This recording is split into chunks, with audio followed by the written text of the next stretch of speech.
I don't know if you do this at all or if it's just me, but like 5 times a week, I will hear a song or do something and be like, oh, I gotta talk about that on the podcast. Let me make a note. So the podcast is about Darling Waste. We should probably... Yeah, should we do our intro? Yeah, it's been an hour. Who is it?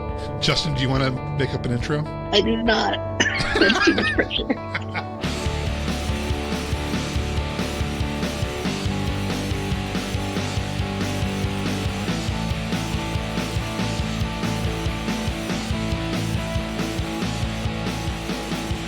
Welcome to the Insignificants, the oral history of Darling Waste. This is episode 26. I am your co-host, Jamie. With me are Lance and Justin. Say hey, folks. Hello. Hello. I tried to sneak a drink in beforehand, and it was shorter than I thought it was going to be. But I got it. It worked. It totally worked. I got there. Today we're talking about tour Vans and Neurosis, I think. I was trying to figure that out, and I'm pretty sure we did Sorry Even Matters. I think so, too. Okay. As always, please give us a follow and like on Spotify and YouTube, as this helps us reach new people. Drop a question, leave us a voice note on our Instagram, Darling Waste. And if you enjoy the podcast, the best way to support us is by checking out our merch shop at heartriot.co. It has the latest Darling Waste, Heart Riot, to the River merch, as well as merch from my D&D podcast from Tales of Iona, which I've been touting for months and months, and I swear to God is coming out any second. I made a thing because every week I do by the way, while editing, I thought about this. So now I have a thing that's just called Lance's Bullshit List.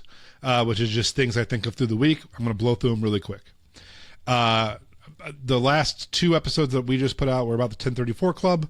I thought of some other things that I probably should have said that were fun, so I'm going to just clean those up real quick.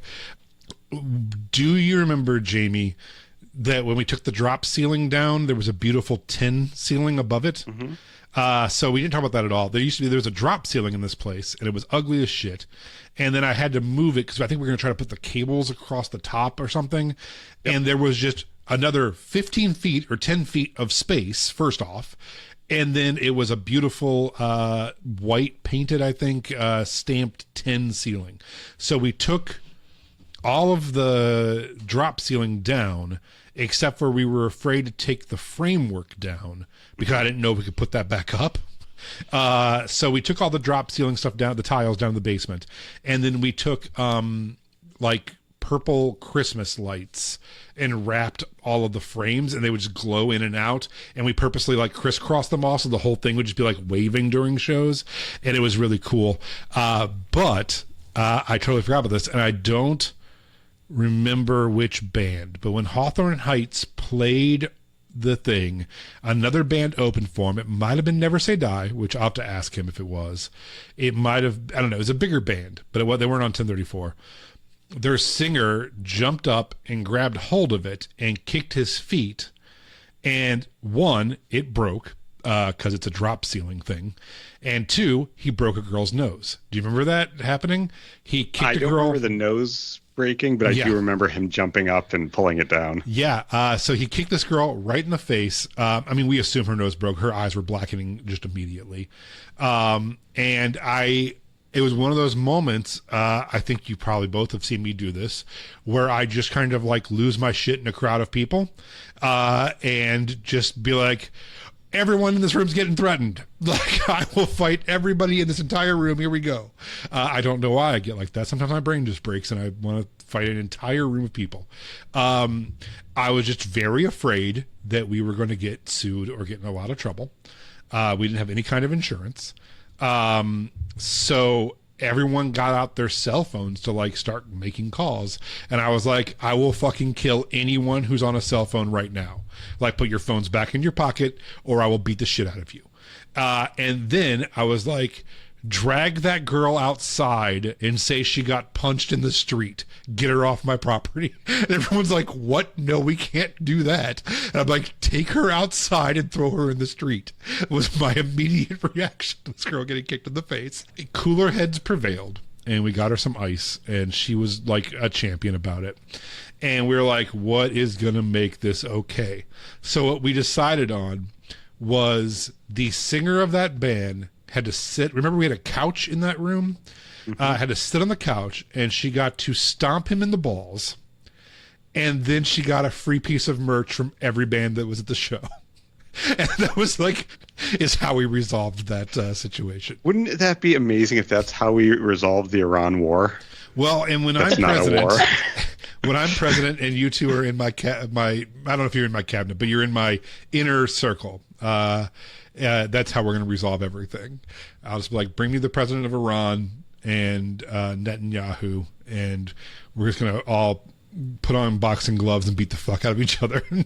I don't know.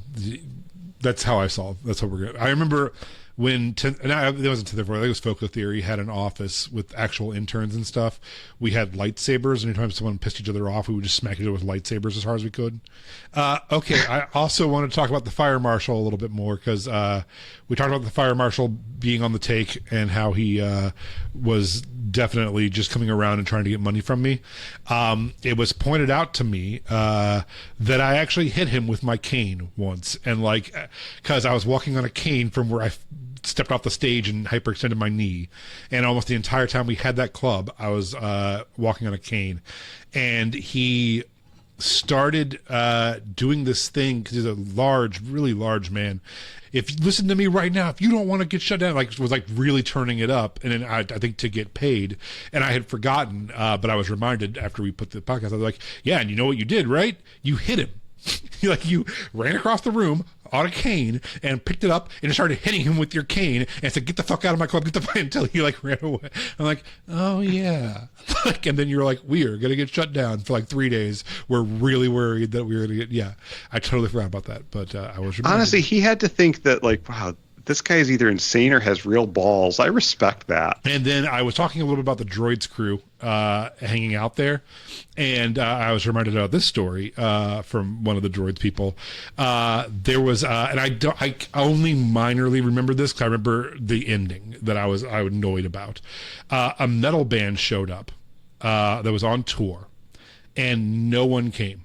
We had 2 bands, locals. The locals didn't draw anybody, and they wanted money. And I'm like, dude, we made $14. And I gave him $14. We ordered him a pizza. We told him we could crash there. And normally that was enough for bands to be like, shit, we're not getting any money, but this guy's a nice guy. And they started talking shit and making threats and no, you're going to pay us money. And we didn't have a deal. I didn't make a deal with anybody. We didn't promise money to anybody. You don't have a contract. You don't have. No, and even verbally, I never ever would be like, I promise you will have. I'm like, yeah, dude, you can have the door, and we'll get you some pizza and you can crash here. That's who I was at that point in my life. I guarantee you, I wasn't like, okay, we'll give you $500. That shit. No, I was waiting to go out. Every member of Droids was in my office through that door, and this band did not know. And they thought it was me and 4 of them. And they just started threatening me. And they're like, well, maybe we'll take some of your equipment. Maybe we'll beat your ass. You better go fucking find some money. I'm like, sure, hold on. Let me see if I can find anything back through this door. And it's then I'm like, yo, can you bounce these motherfuckers out of my club real quick? And they just rolled this band. But then my friend reminded me, he's like, yeah, and remember, I'm not going to say his name, but one of the graffiti artists then followed them outside and busted their fucking headlights and tail. I'm like, that's enough. We just wanted them out of the building, and he was like, let's catch their van on fire. We're like, no. So yeah, that was a story that reminded me. And then real quick, all about the second club, because we really breezed through the second club fast because we weren't there very long. One thing that was really funny that I did not realize, it's literally the set of The Office. And I did not, someone pointed that out to me this week. It was literally, we went up a flight of steps, and we had a main room with a bullpen. We had the side offices. We had the kitchen, the bathrooms. And then in the back, you went down a flight of steps into the warehouse. And they're like, hey, that was literally the layout of The Office. I'm like, oh my God, it really was really close to the layout of The Office on, the TV show. So that was just an interesting thing that I've never thought about, that someone pointed out to me, and they are correct. By the way, I love that we have enough people who are listening and talking about this that they can refresh. The thing that these pisses me stories. off, though, here's what pisses me off, is everyone texts me privately. It's like, can you interact with the fucking video ever? Drop that as a comment, maybe. Everyone just texts along with me as they listen to it, which is fine, but I wish they would interact. But we could use the engagement. Yeah, that'd be nice if you posted that. And then a second fire marshal came to the second club, the one that would not give us any permission to do this, and it was a surprise visit, and they were just like pounding on the door downstairs, and me and Bray and Donnie at least were all living there with all of our belongings because we had no idea there was going to be an inspection. And there's a really great 30 or 40 minutes of Donnie stalling this fire marshal at the door, pretending that I'm his boss. And he's like, yeah, I'm calling my boss right now. I'm trying to get a hold of him, sir. He said he's on his way. And I'm upstairs frantically hiding every evidence that we live there.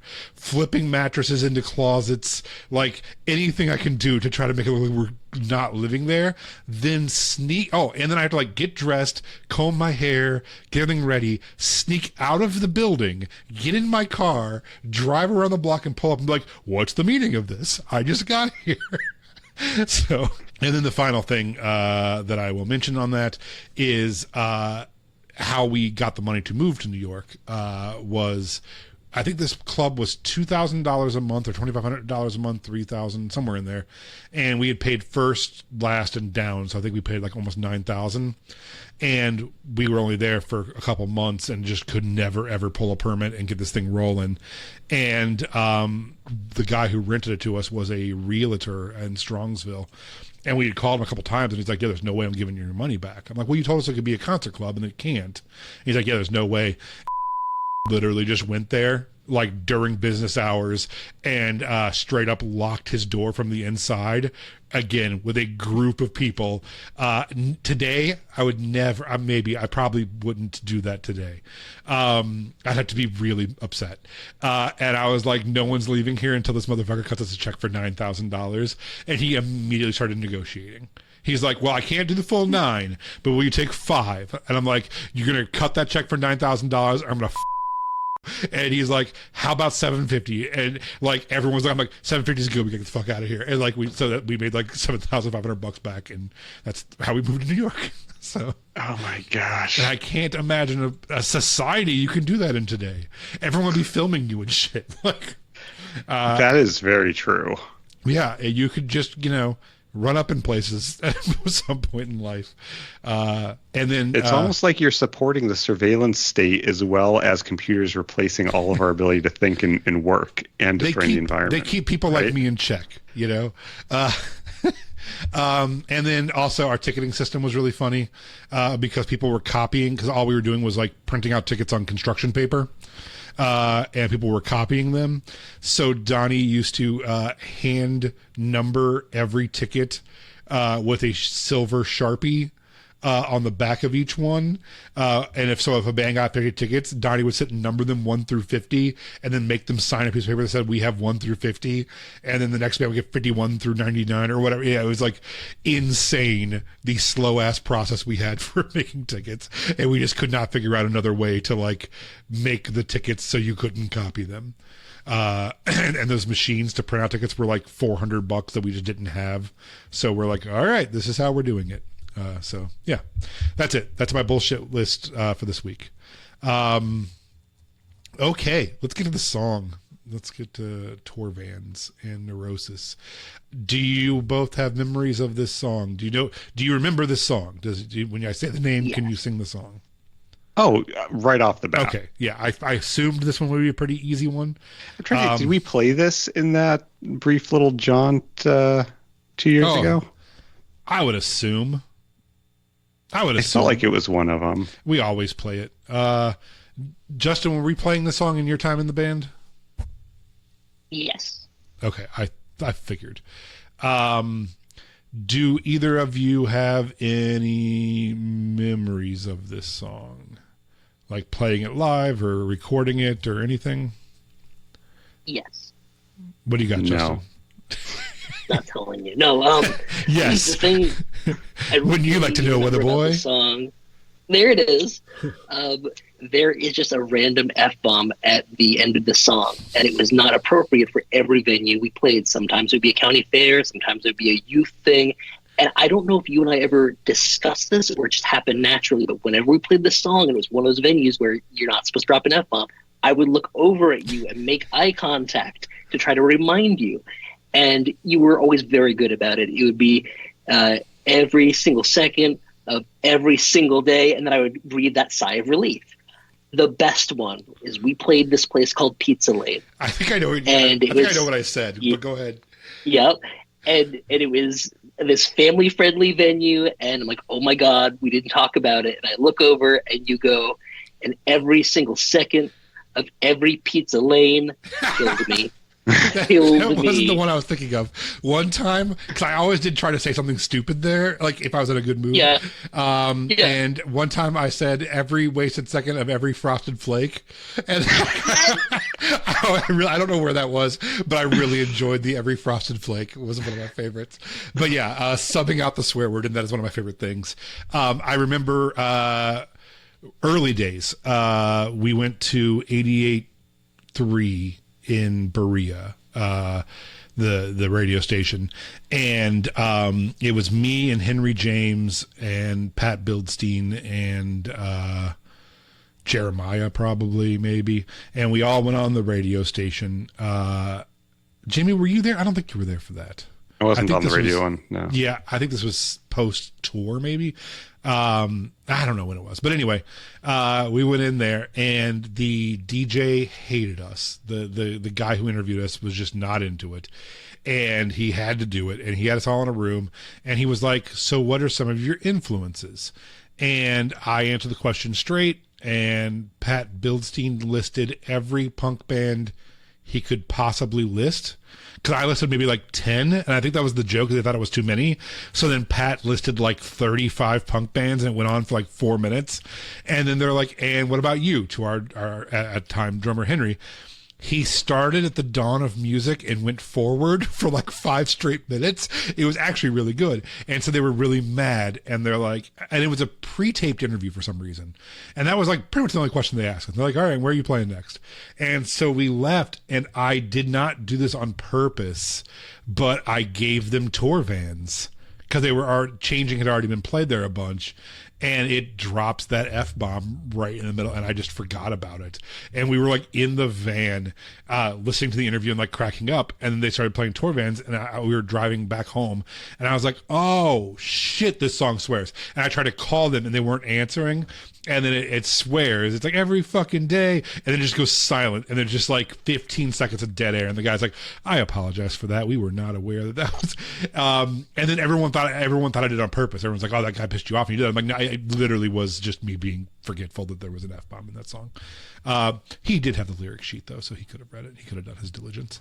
But Jamie, what? I know when I worked for our college radio station, we were on a 3-second delay, and we actually had a mute button for that. So if we missed it, we were you'd think he would have dumped it, but I wonder if he was like standing up or out, because another like 10 seconds of the song played too. I'm like, oh, I guess we're okay. And then it dropped, and it dropped like 15 seconds of silence, and I'm like, yeah, he was just freaking out. All right, you want to take a listen? Should we take a listen to this thing? Yeah.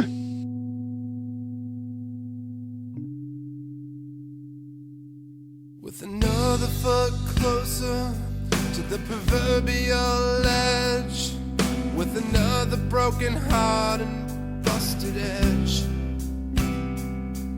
with another empty promise that I know I'll never keep, and another fading night because I know I can't sleep.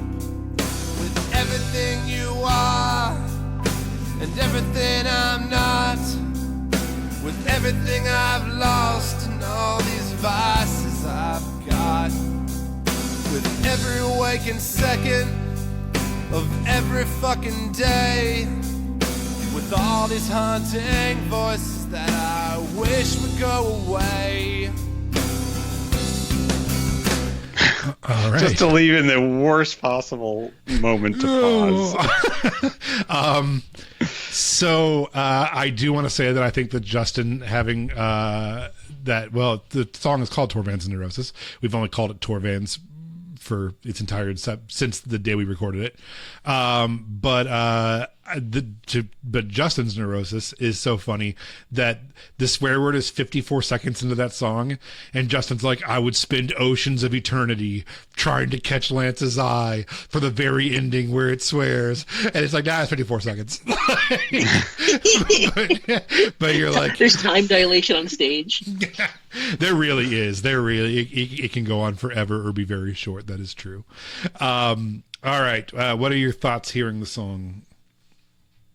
Well, I actually really like the sort of overall production early on. Like, I was like, yeah, this sort of works in for me. But this is weird, and I can't believe I'm saying this, and I have no business saying this. But listening to Andy's drums, I don't think I like the fact that he did a even hit sound on the hi-hat hits. I would want to use the Muller technique on that, and I cannot believe that I know enough now to say that that's how I would have played that. And I have no business.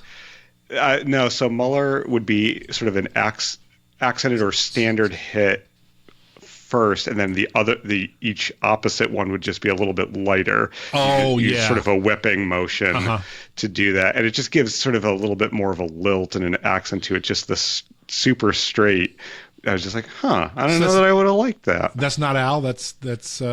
It says it's Andy. Yeah, it's very. I thought it was very utilitarian. Which is kind of an Andy. Yeah. Drumming style, so that makes sense. Yeah. So that's my only real negative thought about the first. I really love some of your vocal phrasing. It's a sleepier version than the one I was ready for. I'm just so used to the I Am Born version that I was like, ooh, this is real sleepy. I forgot about the 2 Rhodes hits at the very beginning. That was very classic us at that time. I'm wondering if we did that on the actual MetroSync Rhodes or if we used one of my fake Rhodes. Guessing it's just the fake Nuendo Rhodes. Probably the fake Rhodes, yeah. We liked that thing a lot. I feel like I played that a lot more than any actual Rhodes, to the point where, there was actually a setting, and it's not Nuendo, it's Reasons Rhodes, right? No, it's neither. It's this little Rhodes clone free plugin I've had forever. Because there's the one on, I think, Reason that's like a tremolo Rhodes. Or it's called Dirty Rhodes or some Dusty Rhodes or some shit like that. And that's the one I use for everything, to the point where I forget what a real Rhodes sounds like. Because every Rhodes that I always play, I always find that one, and it's a little distorted and has a little bit of tremolo. And then I'm like, why is this Rhodes so boring when everyone else plays it? I'm like, that's actually what you think of as a Rhodes is not actually what a Rhodes sounds like. That one didn't sound like a Rhodes. I was going to say, the real Rhodes have a tremolo thing built in, and often did have, because they were tube-based amplifiers, often did have, some stuff. So I actually really love a Rhodes that's been, less than crystalline. What are your thoughts? I like this era of my lyric writing. There's something about, and I think this continues probably through Good and Bad Angels, maybe just the last album I kind of lose it on, where I was still so absolutely full of myself and thinking that what I was doing was so important that it's very flowery. You put a lot of I don't want to say lyricism, but you put a lot of different techniques from sort of literate writing into your development. Like, you were very thoughtful about how you used language. Yeah, who the fuck says, with another step closer to the proverbial ledge is the way to start a song? Well, that's not how you start a song. I like the straight edge, broken heart and busted edge. Did you go to Detroit with us in the Skanktronics, Jamie? Mm-mm. Oh, okay. We played Detroit with the Skanktronics. That's what this song is about. Was us in Detroit with the Skanktronics, and they convinced me to try some malt liquor, and I was really sad that I drank some malt liquor. Were you still straight edge at the time? 100%. Yeah. And they're just like, just try a sip. I'm like, all right, I'll try a sip. So I had a sip of alcohol and wrote a song about how I can't believe I did that to myself. So yeah, and then I'm like, all these vices that I have. It's like, dude, you had a sip. Relax. I agree, Lance. It is slower than I expected to, because I am more used to that other version. I am praying for rain to fall down on me and wash off the pain that I've grown.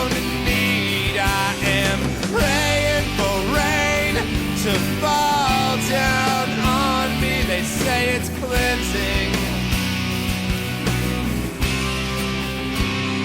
I believe. I will say, going into that, it's a 4 count. That 1, 2, 3, 4. Stop.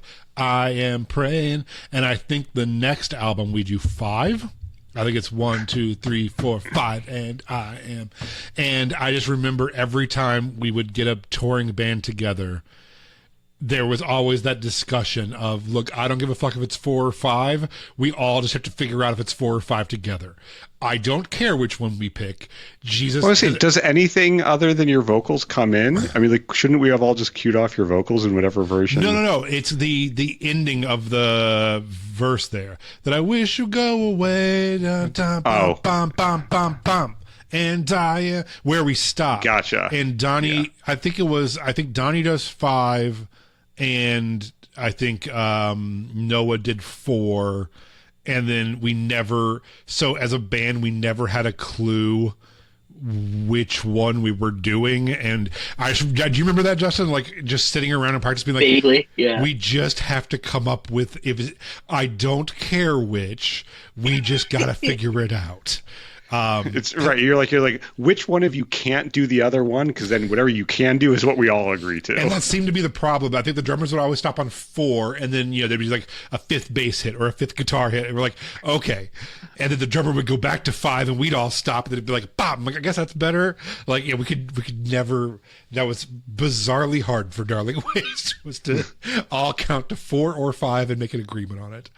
I love it. Chorus is I like songs, and I don't think just mine, but just in general, where the verse is like specific and the chorus is universal, and that this has that kind of thing where it's like each verse is specifically about me, each chorus is like praying for rain to fall. It's more of an emotion or whatever. I love the sound of the reverb tail at the first hit out of that first verse in that dead space. Like, I think the reverb quality really worked there, because I know you're a huge reverb fan, and sometimes I'm like, but it really works for me there. So cool. Kudos to whoever recorded and engineered this. Whomever that may have been. Whomever. Genius. It's really funny too, because somewhere late in my career, I started singing the chorus differently. And Justin, I don't even think I sang it differently when you were in the band. I think it was really late. I started going up on the second rain. Like, the first time I go, I am praying for rain, like I'm supposed to. And then the second time I go, I am praying for rain to fall down. And it's now when I hear it, I'm like, I didn't do the thing. And it's like, that's not in any recorded version or 80% of our live versions. It's just from like 2014 on or something, I started doing that. Well, when you record your own version of Across a Wire, people will have then those alternative phrasings. I wish. Are we going to do that? Should we record a live version, like with just a couple friends in one of our houses? And I mean, I'd have to do some sit-ups, but yeah, sure. I don't know if I have the. We'll do it one song a day. I don't know if I have the air capacity to like sing right now, but yeah, I'll try it. That would be really, really fun. I wish we would have had a legit ass live album. That's one regret that we just never. I several times attempted to record live sets and then scrapped them. I probably should have just said, yeah, it's good enough, and just there was always a reason to not put it out. The only one we have out, I think, is that final show. All right, you ready to hop back in? Let's do it. I believe.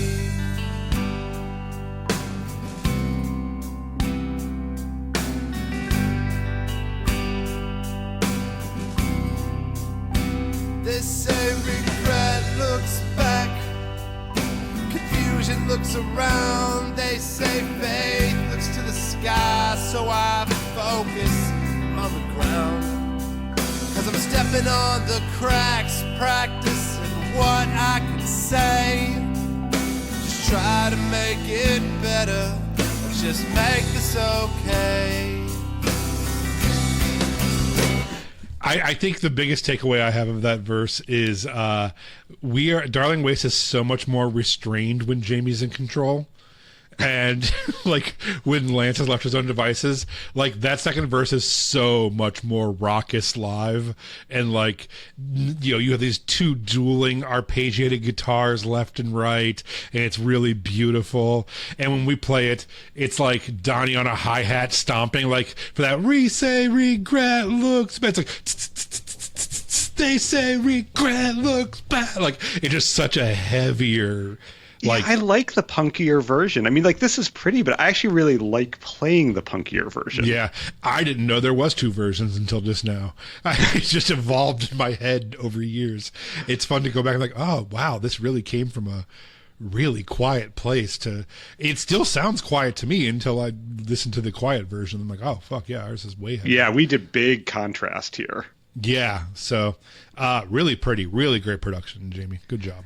Well, thank you. I'm glad today's one of the days where my right ear is actually working fairly well, so it was nice to be able to hear that. Yeah. Yeah, those dueling guitars are great, and that entire second verse is just me doing folktale nursery rhyme things like, regret looks back, confusion looks around.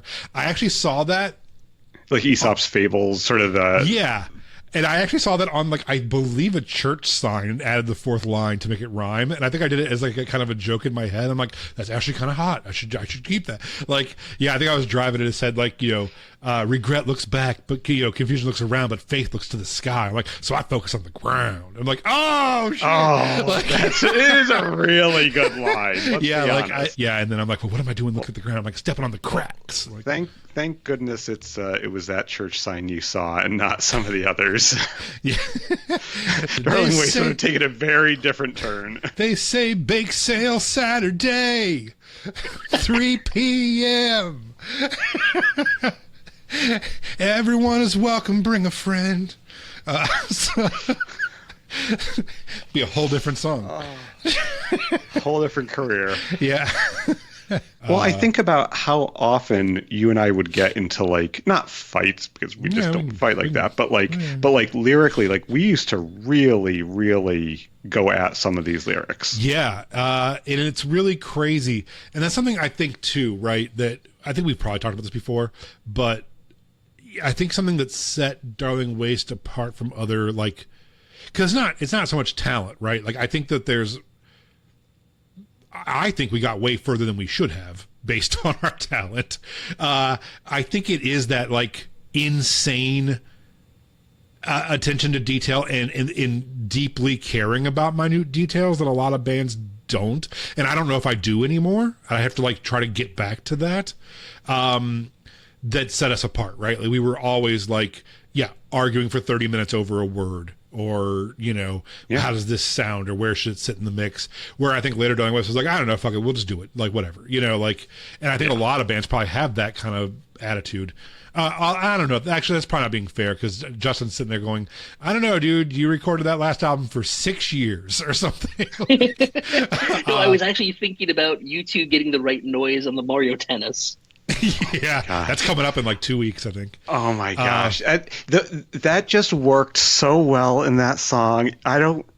Were we just playing that game while listening to a mix, and it just like, is that what inspired it? I guess we'll get there. Yeah, we'll get there. I don't think so. No, I know we weren't, because we were playing that game because Mario Teaches Golf is one of the greatest games of all time.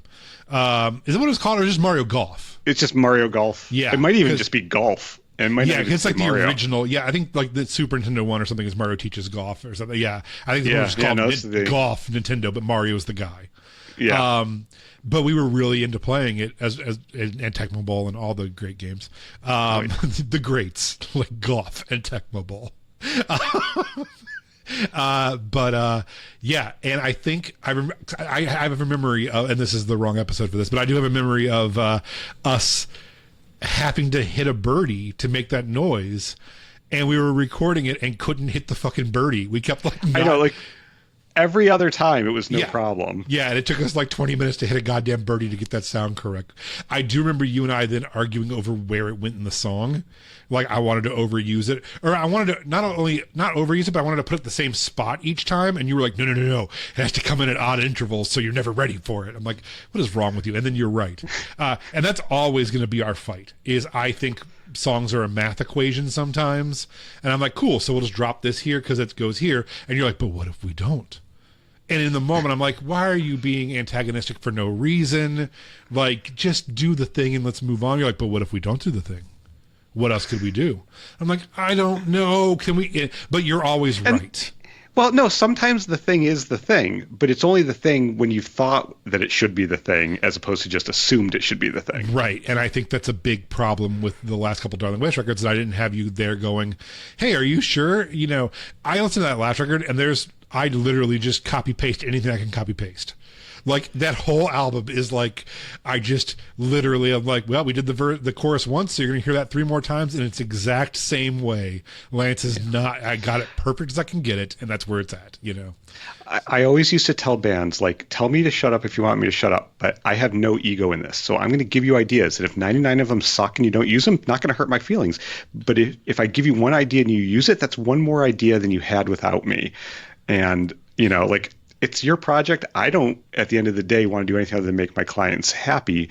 But if I've got ideas, shame on me if I don't share them, if they're open to that. I remember you and I used to have that thing where we would just almost remix our songs and have like 60 tracks and then just have to start muting or cutting away things to chisel the song back out of the insanity. Right. It was very much that Michelangelo version of sculpting, right? It's already in there. I just got to get to it. Yeah, and so we would just put all these layers of guitars and then all these keyboards and vocals and then be like, all right, where's the song now? It's, you know, we'd almost get to like these remix levels of our songs. And I would like it. I'm like, no, that beat has to play over the whole song. That is the song. They're like, no, it's only the song for 8 seconds. I'm like, ooh, maybe it is only the song for 8 seconds, you know? Like, but can we bring it back reverbed at the end to remind you? And like, yeah, let's do the response to the call. And you know, so yeah, it becomes this like weird puzzle that's a lot of fun to do. All right, let's hop back in the song. Yeah, it is after 9. Let's hop in. All right. Let's see here. Oh, good. We're not even two fifths of the way. Only 40% through. And I am praying for rain to fall down on me and wash off this pain that I've grown to need. I am praying for rain to fall down on me. They say it's cleansing.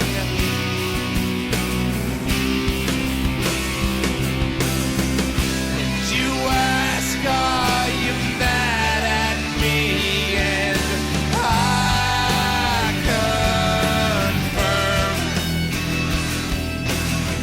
that you don't even bother asking why you're unconcerned. From kicking you out to kissing in the rain, this life is like a bad romance movie. So goodbye to old lovers, goodbye to this place, goodbye to my friends who feel they once knew me well.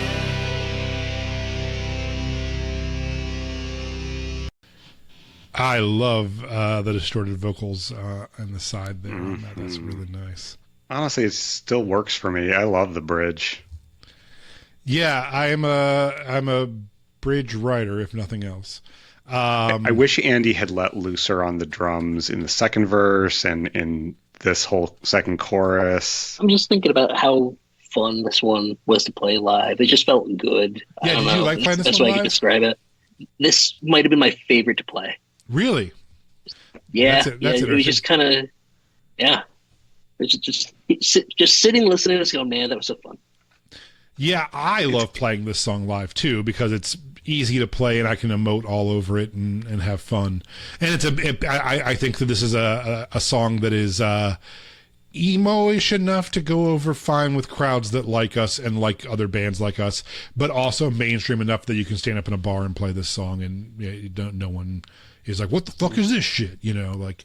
Yeah, I think you hit the nail on the head there, that like there's sometimes where songs are like, okay, yes, it's technically a song, but it's not really a song. Like, you couldn't hear another band doing it. You wouldn't sort of think of it in that sort of, yep, this is a real song sort of way. But I feel like this is one of your songs that very much transcends sort of the, okay, I'm a local artist, I'm making music, whatever, to be like, yep, this is a real song. I cannot wait till later in this podcast when we get to the what inspired this song musically, because I have realized in the last couple of years that I basically stole this song, and I'm going to tell you this for the first time. No one knows this. Awesome. I found a song while just listening to a record where I'm like, oh shit. Like, so we'll get there. Okay. But that's probably why it's so good. Is whoops. So, all right. Do you want to just, well, there's still another, play to the end. There's still another 2 minutes. I Just know. Plug away. So there's a third verse. We come back with a third verse here. Yeah, I'll stop it if there's something interesting we need to discuss. Sure. 'Cause I got me some songs, and I got me a band, and I got me a day job to buy me a van. And I'm leaving this town, and you people I hate, and I smile to myself as we hit the next state. And I am praying for rain to fall down on me and wash off the pain that I've grown to need. Someone turn down the sun and bring me some night, 'cause I can't stand the way I look in this daylight. I am praying for rain to fall down on me and wash off this pain that I've grown to need. I am praying for rain to fall down on me. They say it's cleansing. So I believe.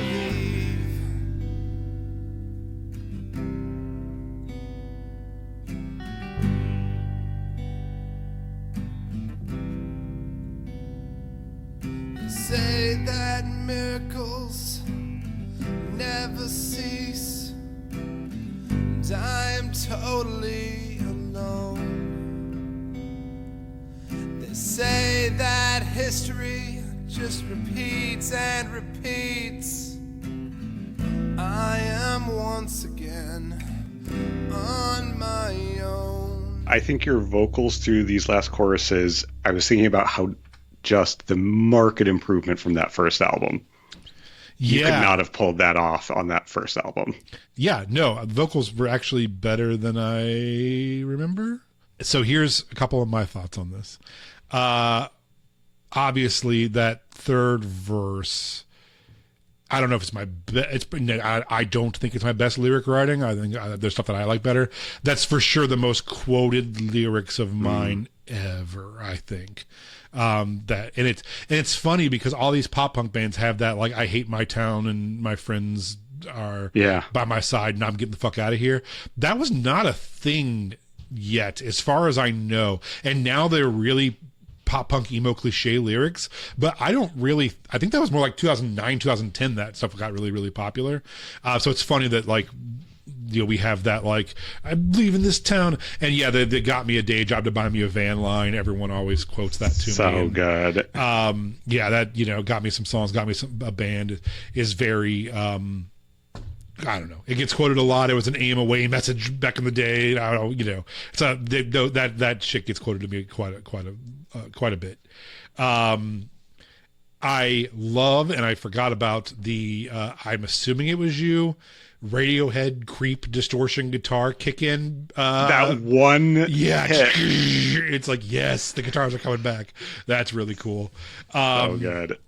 I'm gonna give myself credit. I don't like the podcast when I'm into the song. I like it better when I'm, like, not into it. But I'm gonna give myself credit. Switching the lyrics for the double chorus is fucking awesome. When I do that, like, someone turn down the sun, and it's so awesome, gothy out of nowhere. The whole song's a little gothy, like Praying for Rain, but then just to take it to like, turn down the sun, bring me some night, I can't stand the way I look in this daylight, just like takes it to that like extra gothy level for no reason. I really appreciate that. And then I really like having that half verse at the end, where you're like, Jesus Christ, is this song going to end? Then it ends. You're like, oh, okay, that was it. Like, you're like, are we really cycling back through? Oh, nope, we're not. And then I don't know if it's in the whole song, but we drop tune the bass to C for that last note. I don't think we have the bass drop tune to C for the entire song, but that last note was like, yeah, that was just a punch. It was so good. And it's just funny because, like, you know, when we said we were an emo band, we never, I mean, for a long time we didn't even try to own that, but then eventually we're like, all right, fine. But like, I think when people think of emo, they think of Hawthorne Heights, or actually when people think of emo, they think of like Fall Out Boy, I think. And like, this is definitely way more of that, like, Bright Eyes Midwest, even the dashboard, Jester Brazil dashboard, kind of, yeah, like just ugly Midwest sad country. You know, this is what I mean when I say Darling Waste is emo, is much more this style than what we were doing later. You know, okay, yeah, that's all I have. To me, this song sort of, in many ways, not only typifies this era, but just feels like quintessentially Darling Waste to me. Yeah, I just wanted to confirm that I did look back, and it was the first song of our set a couple years back when we did that short tour. Oh, cool. All right. Okay. We started with it, huh? We did. That makes sense, because so this song, for a long time, we were playing it, like third, maybe, when you were in the band, Justin, somewhere in there. Like, we would come out and do we start with the Whoa song, or did we start with towards the end of my time? Yeah. What were we starting with early in your career? Do you know? Samsara, maybe. Yeah.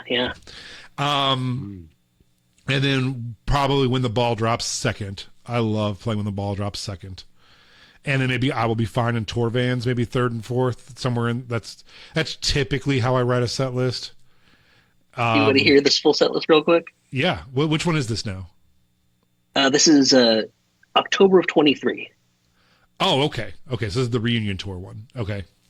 So it's Tour Vans, When the Ball Drops, This Is Not a Song, Oh. Sorry If It Matters. Oh, early. Acoustic solo of your choice, which changed each time. I Will Be Fine, Had a Bond, Please Lie to Me, and No Truer Life.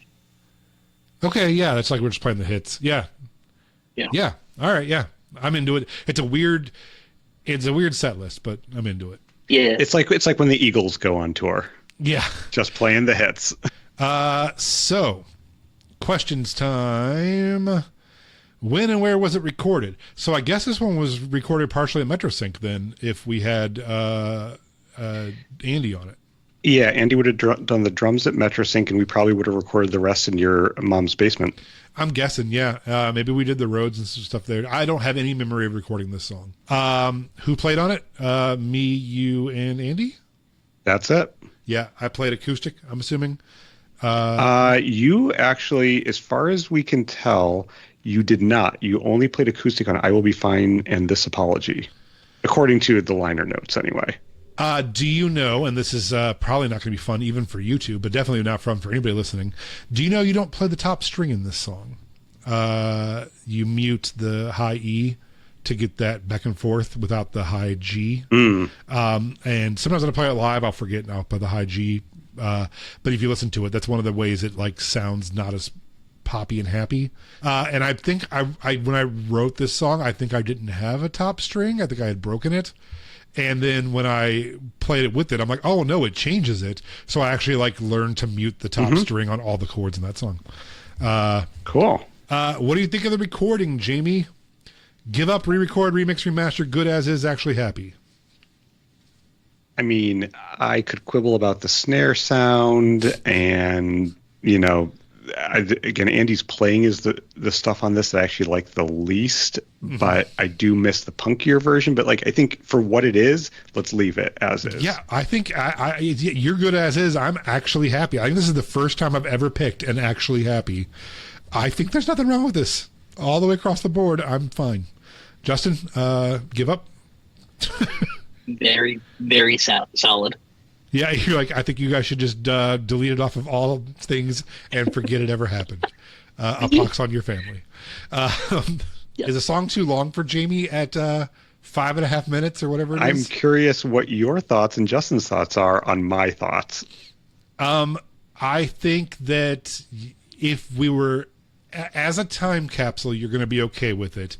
If I brought you this new, you'd be like, what the fuck, cut a verse out. I would guess you'd want a 3-minute version of this song today. I love it as is. Yeah. Song's great. Yes, it's long, but it's a song that earns its length. I love the lyrics. I love the arrangement. I wouldn't change a thing about it.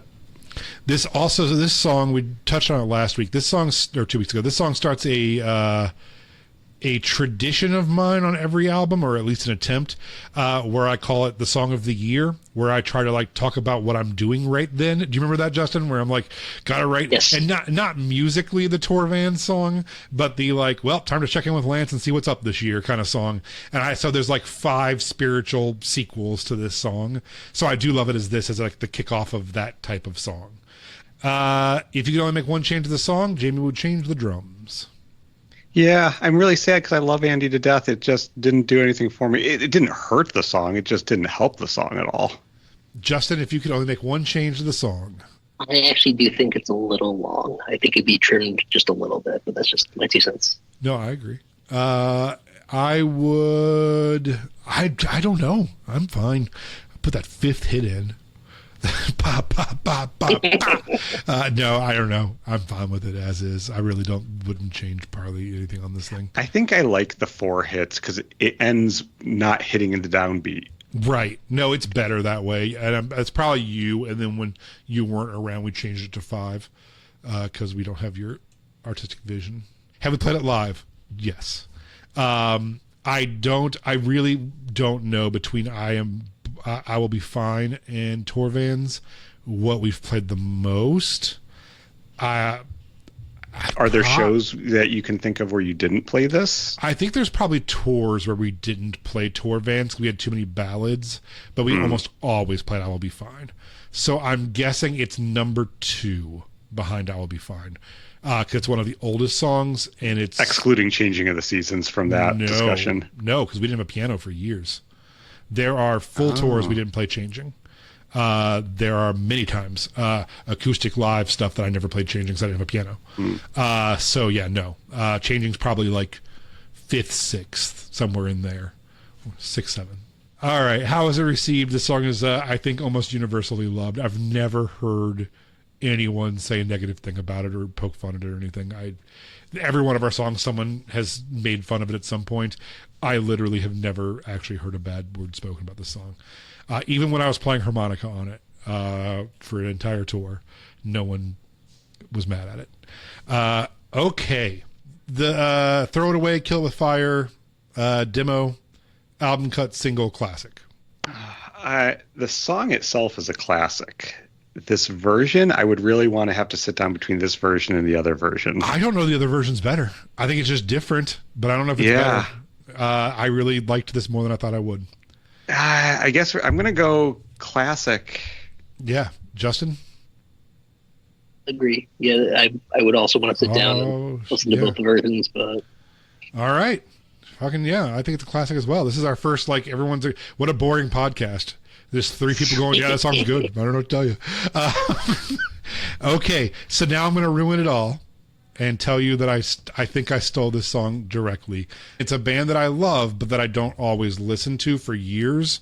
So I was listening, I'm like, oh no. Weezer Ratitude.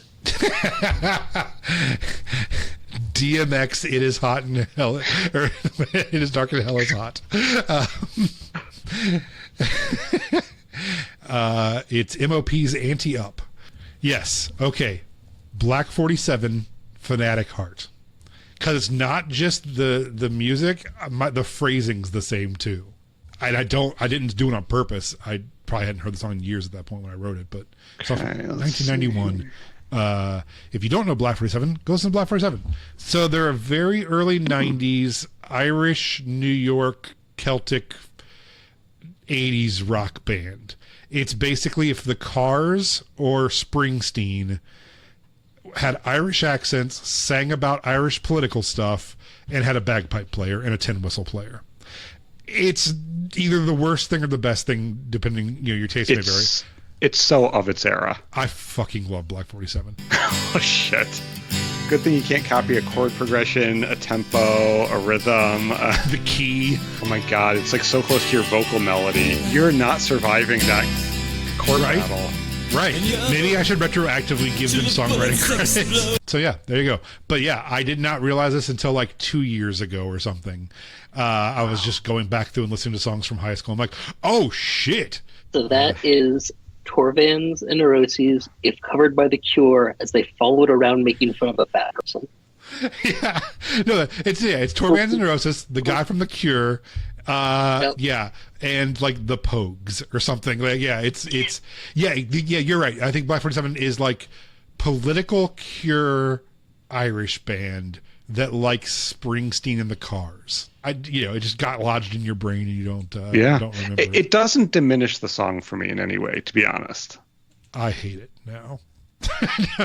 The biggest one, the worst one I have is, and I guess maybe we'll do it someday, but it didn't make an album, but that Little Emily, which is one of my favorite songs I've ever written, and I spent forever on it, and then we went to England and recorded it, and then I'm not even joking, during the week we were recording it, I was outside while everyone else was smoking, and I was singing the song in my head, and I'm like, what lyrics am I singing? Those aren't mine. And I'm like, and it was, it's just Euro Trash Girl by Cracker. Like, literally every single part of the song, the chorus, the verse, everything is Euro Trash Girl with new lyrics. I mean, it happens. It even happens to major people where they really don't intend. And the only way to solve that is with a licensing deal on the back end. I think that's why that's why that exists, right? Yeah. My favorite is, by the way, maybe I'll save it for recommendations. I'll wreck it, but we can get there now. Actually, let's get to recommendations and get out of here. Do either of you have any recommendations? I had recommendations 2.5 hours ago preparing for this, and now I'm trying to remember what they were. Justin, do you have any recommendations for the fine people? This isn't an answer to your question, but I just have to tell you, for this entire time we've been together, I've just been thinking about the news you told me about Gwen Stefani and just how that shit is bananas. I think that's a fitting end to this podcast. My rec really quick, I'll just do one, is, and they don't need it, but I will do it anyway. I really love the new Olivia Rodrigo album. I think she's now 3 for 3 on great fucking albums. I think she's the greatest pop star we have right now.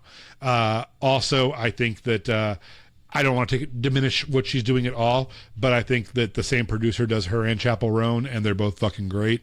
So I would like to see how good that producer is, because their music is both very interesting and very cool.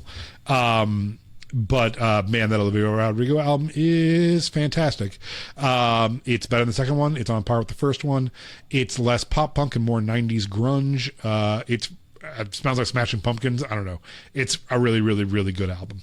I'm going to respectfully disagree in general about Olivia Rodrigo and this album in specific, but that's okay. Wow, I love it. But I will say that reminds me is, every time she writes a song, she has to credit the original artist. The way she writes music is to listen to a song and then go, let me try to write my version of that, and often gets way too close. Which is cool. She's actually like pretty good at like mimicking a song. So yeah, every song she puts out has to have like a credit from some other artist that she was like, yeah, we got too close on that one, so. All right, cool. Thank you guys. Sorry I ran so long. I think I have all my technical shit figured out, maybe. Thank you guys for doing this. We probably gave you enough for at least 2, maybe 3 episodes today. No way. We'll plow through this. I can edit this. We'll see. All right. Love you guys. See you next week. Awesome. Love you both. Bye. Love you. Bye. Bye.